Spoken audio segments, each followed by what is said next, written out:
rendre grâce au Seigneur qui nous donne cette opportunité, mais aussi qui nous charge de cette responsabilité de bien vouloir parler à son peuple à travers les réseaux sociaux, mais aussi rendre grâce au Seigneur pour les bien-aimés qui ont pensé à nous pour que nous puissions apporter notre modeste contribution à ce sujet qui est si vaste et si grand que le mariage. Mais avant d'entrer dans le vif de notre sous-thème ou de la pensée que nous allons développer tout à l'heure, nous voulons prier. Tendre Père, nous te rendons grâce et gloire pour ce temps merveilleux que tu nous accordes et cette grâce que tu nous fais. Seigneur, qui sommes-nous? Nous ne sommes que de simples instruments entre ta main. La performance et le rendement d'un instrument ne dépend pas de lui. Il dépend de celui qui l'a fabriqué, mais aussi de celui qui l'utilise. Seigneur, tu nous as rachetés pour que nous puissions te rendre gloire, alors que tu nous avais créés pour ta propre gloire.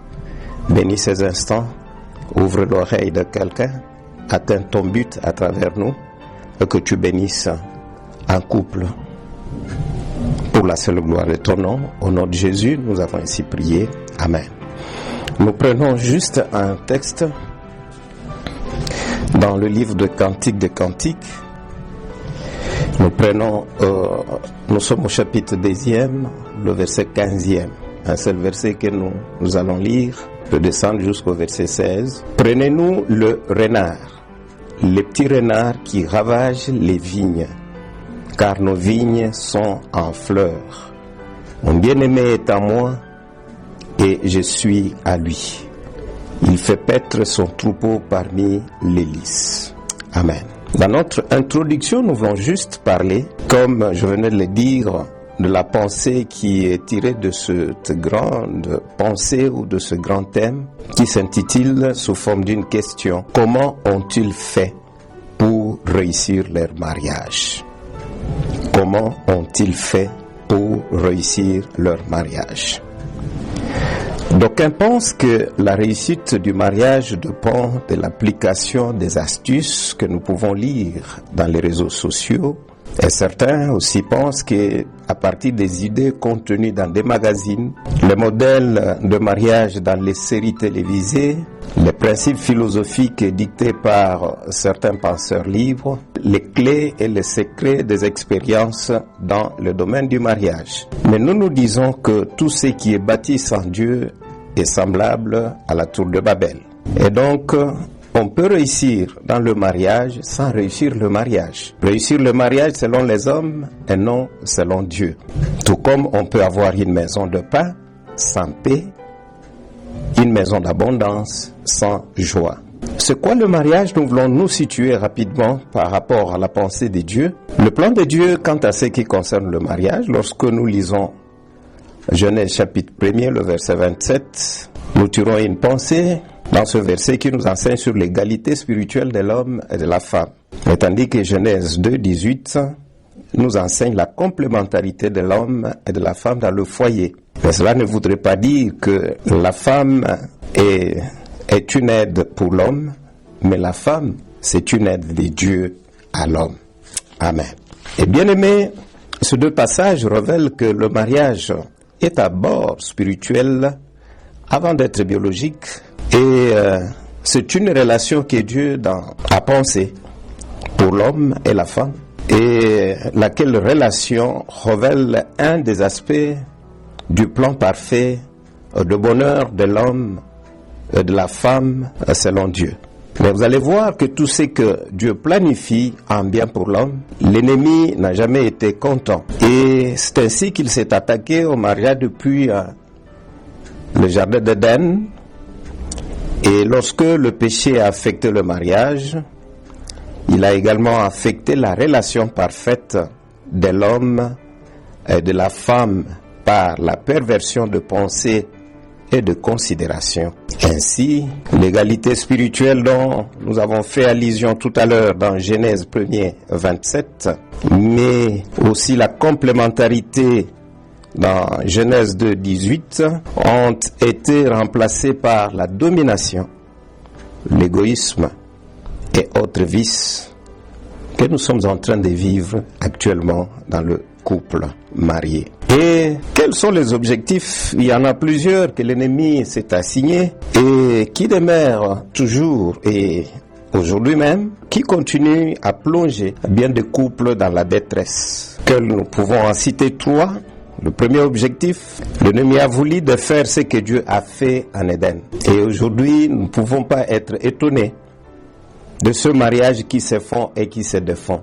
Le deuxième objectif, c'est de détruire la société à partir de la famille. Parce que la famille, c'est elle qui est la base de la société, où la société est constituée des familles. Le troisième objectif, c'est de fondre l'édifice bâti par Dieu en Éden. Et depuis lors, que dis-je, depuis l'avènement du péché, et que depuis que le mariage a été affecté, il y a plusieurs pensées qui émergent en rapport avec la relation dans le couple entre mari et femme, époux et épouse. Il y a d'autres penseurs ou certaines personnes qui ont émis certaines idées quant à ce qui concerne cette relation. C'est comme Luther qui dit « La femme est créée pour être autour de l'homme avec le rôle de soigner et d'élever les enfants. » Aristote aussi a dit que la femme est faite pour la commodité de l'homme et nous comprenons que toutes ces pensées n'entrent pas dans la pensée de celui qui a institué le mariage et donc Dieu. Et comme on peut le constater, le mariage est vécu actuellement selon les arrangements humains et les convenances de peuple. Voilà pourquoi, quand nous méditons dans Matthieu chapitre 19, du verset 3 au verset 6, les pharisiens également sont venus à Christ pour lui tendre un piège à propos de divorce. J'aime la manière dont le Seigneur aborde cette question et la réponse qu'il réserve à leur curiosité. Le Seigneur Jésus-Christ ne se réfère pas à la pensée qui est contenue dans Deutéronome 24, le premier verset, mais il se réfère à Genèse chapitre 1er, le verset 27, qui reflète le caractère primitif et alliantiel du mariage selon Dieu.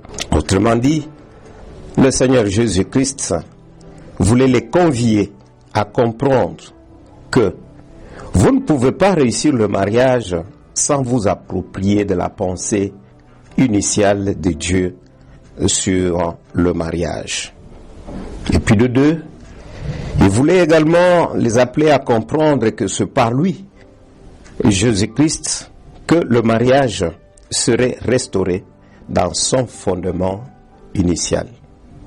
Bien-aimés dans le Seigneur, c'est notre Seigneur et Sauveur Jésus-Christ qui est venu restaurer cette relation durable selon le dessein de Dieu entre le mari et la femme, au point que cette relation devienne et demeure une alliance pour la vie, une relation durable. Et donc le mariage n'a jamais été un contrat avec des clauses que l'une des parties peut prendre l'initiative de rompre. Mais le mariage, selon Dieu et selon la pensée de Dieu, a toujours et demeure une alliance pour la vie, une relation durable. Question fondamentale, c'est celle que nous avons posée. Comment ont-ils fait pour réussir leur mariage?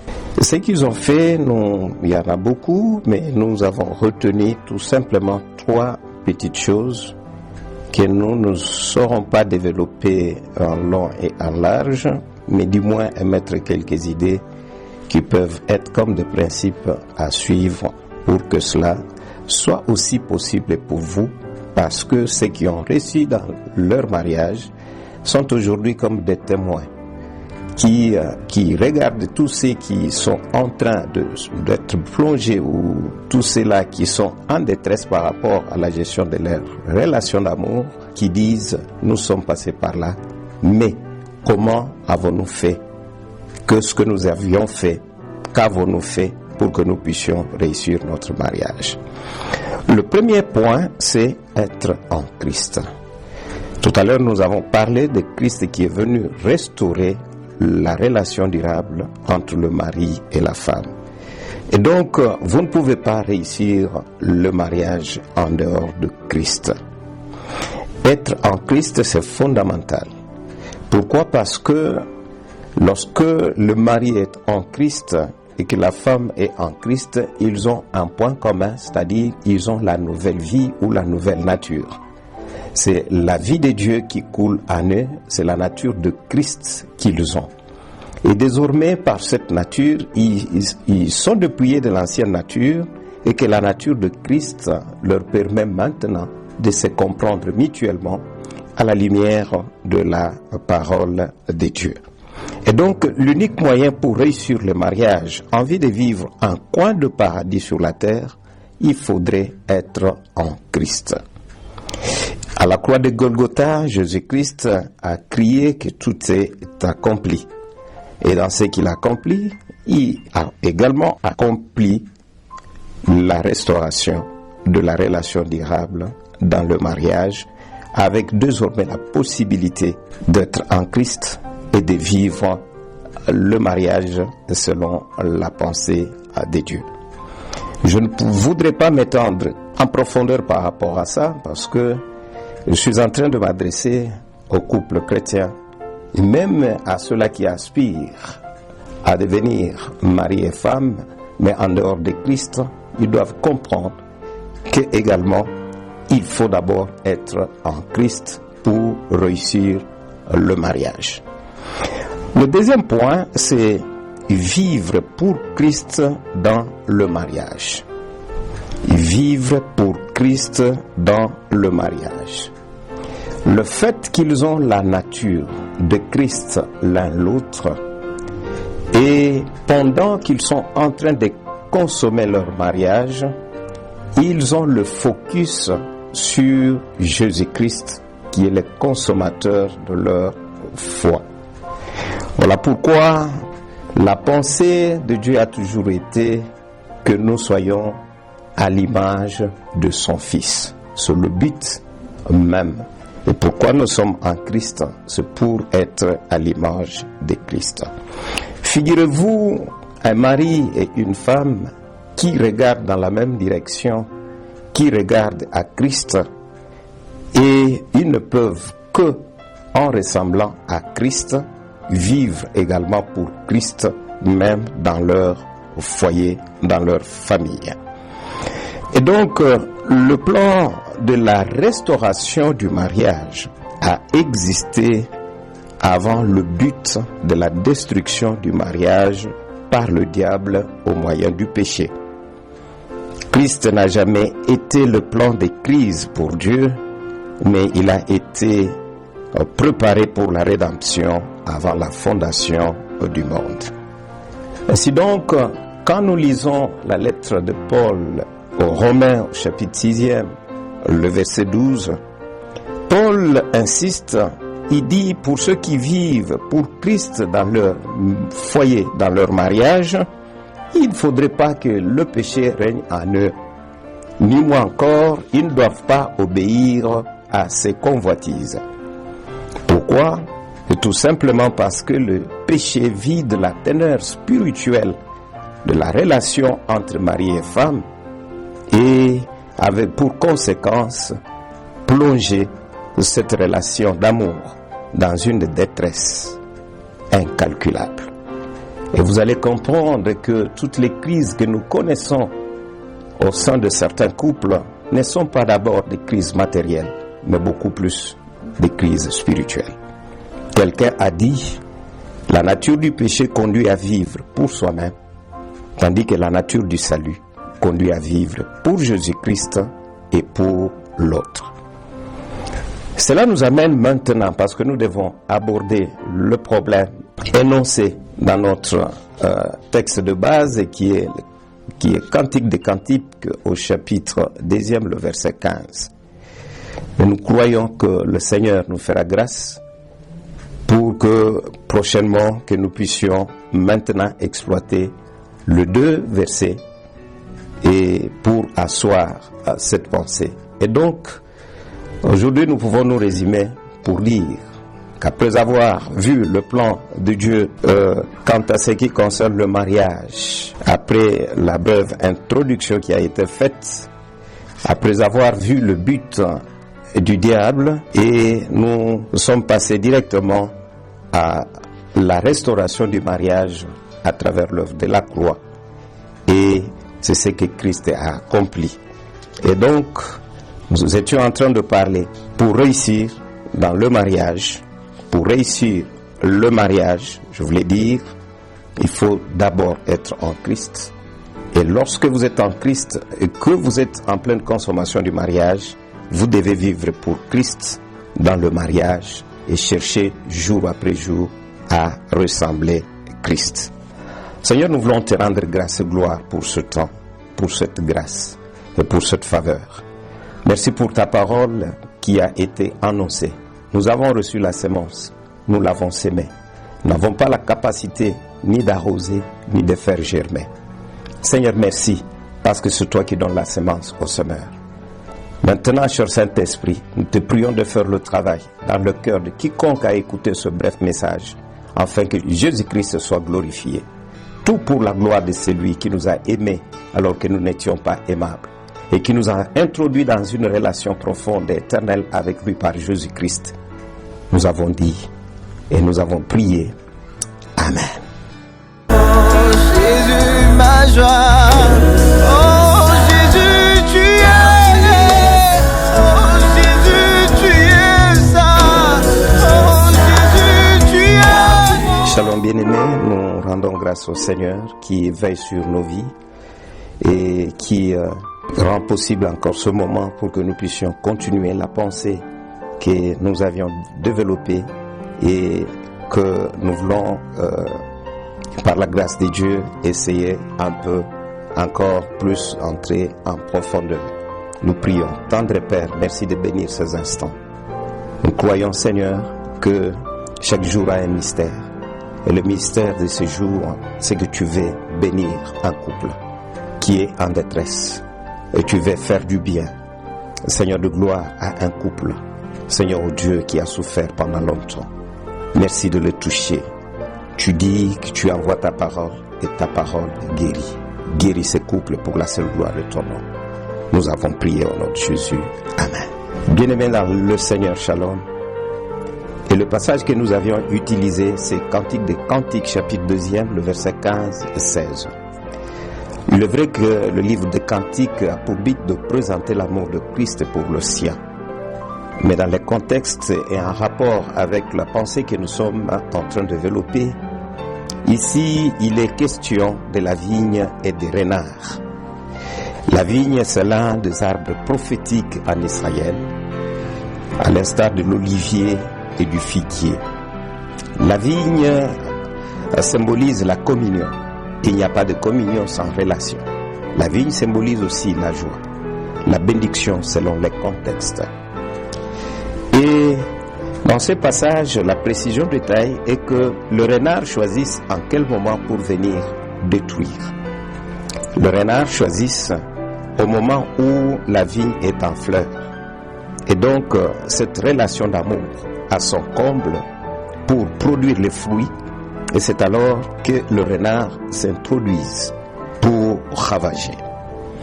Et le renard, selon la Bible, la racine hébraïque qui signifie creuser le trou, reconnu pour la ruse, la subtilité, le renard a pour mission de ravager, de ruiner, de perturber.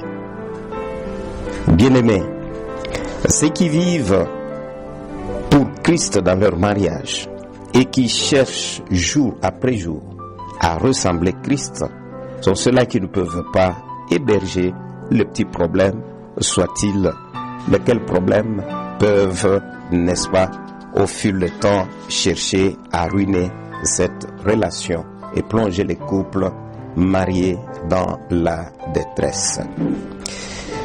Et ils doivent apprendre à dénoncer, à condamner, à combattre et à vaincre les petits problèmes pour être heureux dans leur couple.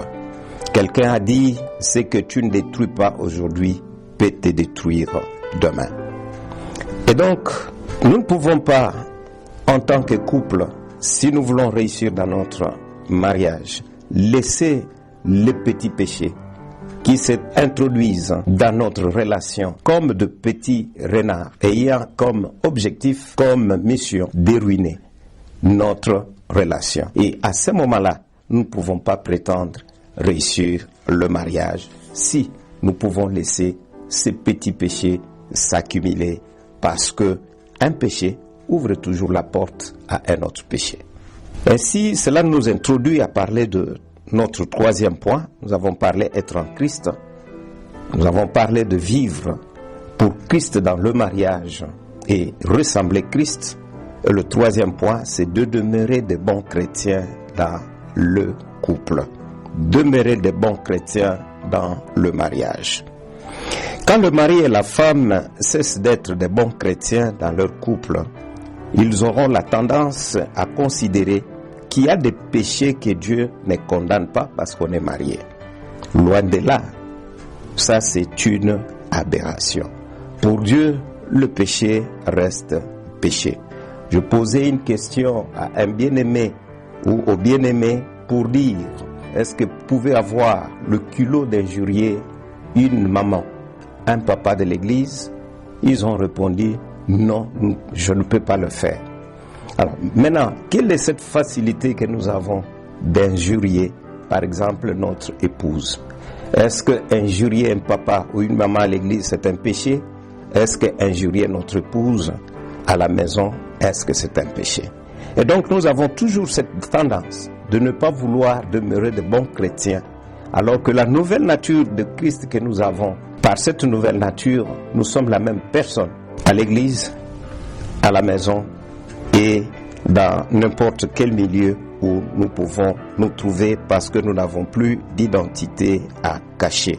Et donc, dans le cadre de cette exhortation, voici un test que j'aimerais porter, n'est-ce pas, à la connaissance du couple, pour que chacun ou chaque couple essaie de s'auto-évaluer à travers ces recommandations bibliques ce matin.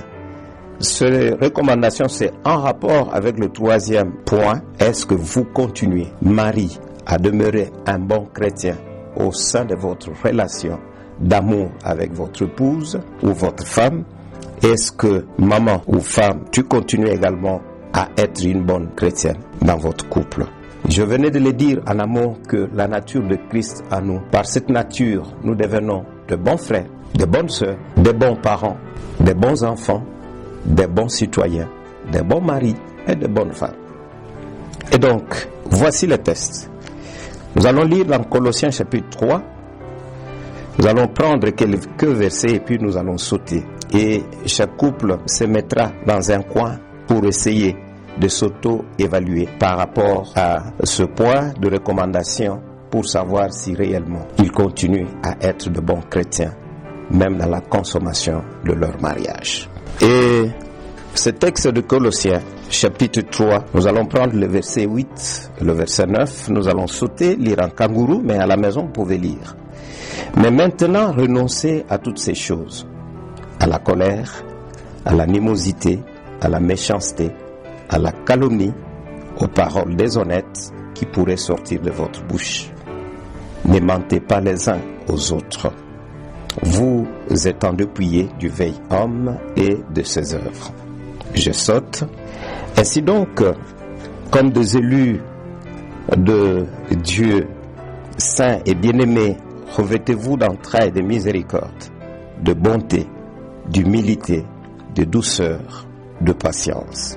Supportez-vous les uns les autres, et que l'un est si l'un a sujet de se plaindre de l'autre, pardonnez-vous réciproquement, de même que Christ vous a pardonné.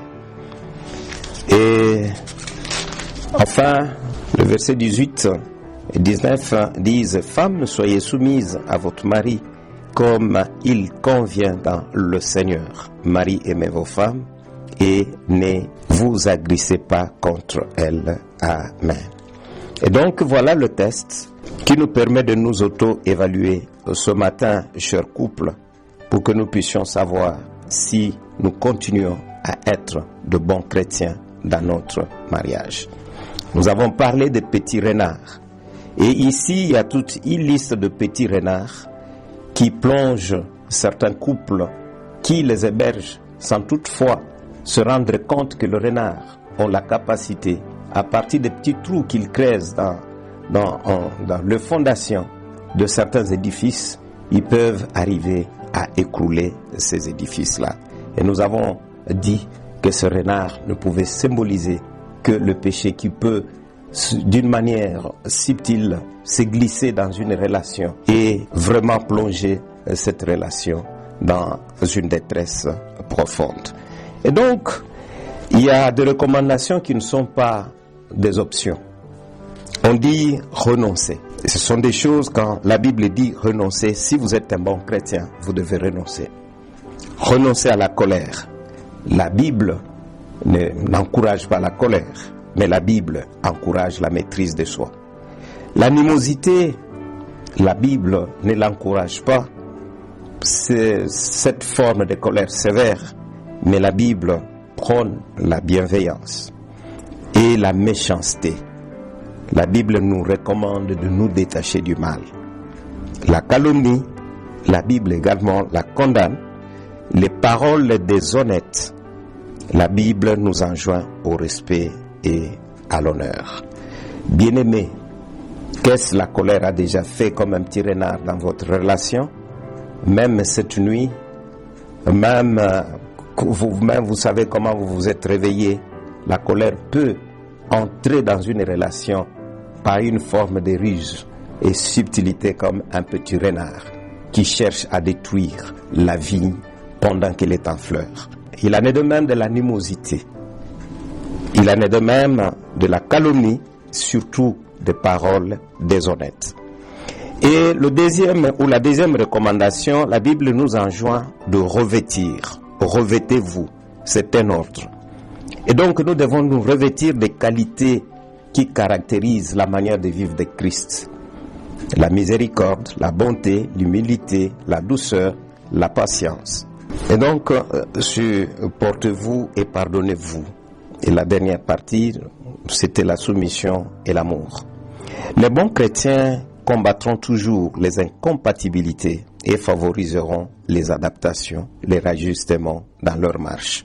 Le Saint-Esprit aidera à appliquer l'éthique divine conforme aux valeurs du royaume des dieux.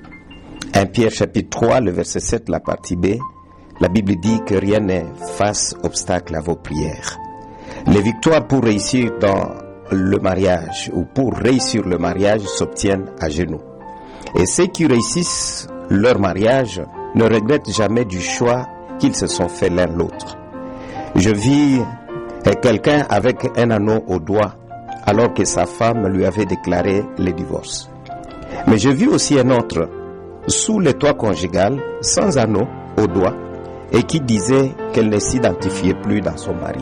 Quel gâchis et quel drame. Ce n'est pas cela que le Seigneur nous appelle, mais le Seigneur nous appelle à une relation durable.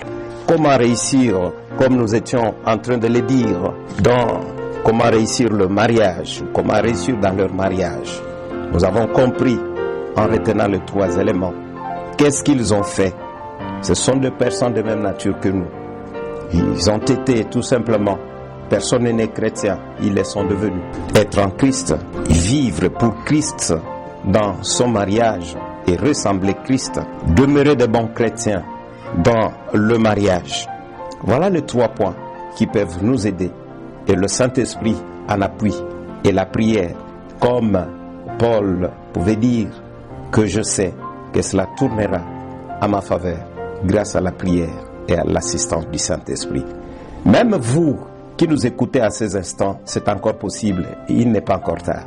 Vous pouvez aussi réussir votre mariage, c'est possible, par ce petit point que nous avons développé, mais aussi la prière qui vient en appui et l'assistance du Saint-Esprit.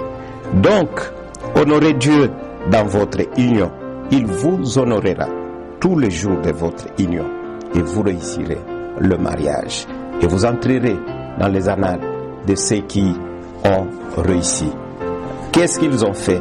C'est simple. Ils ont compris que si on ne s'approprie pas de la pensée de Dieu, si on n'est pas en Christ, si on ne vit pas pour Christ dans son mariage, et si on ne demeure pas de bons chrétiens, et si le Saint-Esprit et la prière ne viennent pas à notre appui, il nous sera difficile.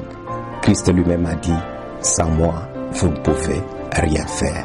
Mais avec lui, nous pouvons tout, mais aussi réussir le mariage. Que Dieu vous bénisse, vous qui nous avez accordé cette oreille attentive. Dans quelques temps, nous avons, par la grâce de Dieu, livré ces pensées qui trouvent leur fondement dans la parole de Dieu. Si nous pouvons prier, tendre Père, nous te disons merci. Tu es le Dieu de but et de plan. Même ce programme, tu l'as organisé pour un but. S'il te plaît, Seigneur, nous te prions par le Saint-Esprit de compléter ce que nous n'avons pas dit, de manière à ce que ton but soit atteint et que toute la gloire puisse te revenir. Merci, Seigneur, de consoler un couple en détresse et par cette auto-évaluation, Seigneur, que l'ennemi, oh Dieu, lâche prise et que ce bien-aimé revienne à toi et qu'ils vivent leur union en s'appropriant ta pensée. Nous prions que tu écoutes leurs prières et que le Saint-Esprit les assiste. S'ils étaient à terre, qu'ils se relèvent avec la force que toi tu communiques et qu'ils cheminent pour ta seule gloire. Nous avons ainsi prié au nom de Jésus-Christ, notre Seigneur et notre Sauveur. Que le Seigneur nous bénisse et qu'il nous accorde sa grâce et sa faveur. Amen.